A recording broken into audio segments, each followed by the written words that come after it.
ঢাকা শহরের মোহাম্মদপুরের এক পুরনো ৫তলা বিল্ডিং। বাইরে থেকে দেখলে একদম সাধারণ, হালকা হলুদ রং, কিছু জায়গায় রং উঠে গেছে। বাসার নিচে চায়ের দোকান। এই বিল্ডিংয়ের ৪র্থ তলার ৮ নম্বর ফ্ল্যাটে উঠল ৩ বান্ধবী, নাইমা, তিশা আর অদ্রি।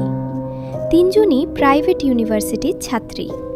আগে আলাদা আলাদা থাকলেও এবার সিদ্ধান্ত নিল একসাথে থাকবে। বাজেট কম তাদের, ফ্ল্যাটটাও তুলনামূলক সস্তায় থাকায় এত কিছু না ভেবেই তারা উঠে পড়ল।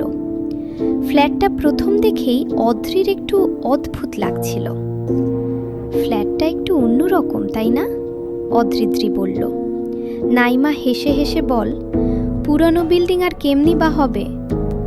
তিশা অবশ্য এসব পাত্তা দিল না। ওর এটা ভেবেই খুশি লাগছে ওরা তিনজন স্বাধীনভাবে চলতে পারবে।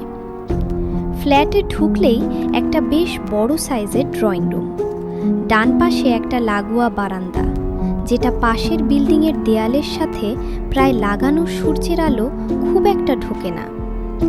বাম পাশে 2টো বেডরুম, একটা বড়, একটা মাঝারি সাইজের। কিচেনটা অদ্ভুতভাবে সরু, আর কিচেনের পাশেই ছোট্ট একটা স্টোর রুম, যেটা তালা দেওয়া ছিল। বাড়িওয়ালা বলেছিলেন ওটা পুরনো মালামালের রুম, দরকার হলে খুলে দেব। কিন্তু নাইমারা বলেছিল দরকার নেই। প্রথম রাত সেদিন খুব ক্লান্ত ছিল সবাই।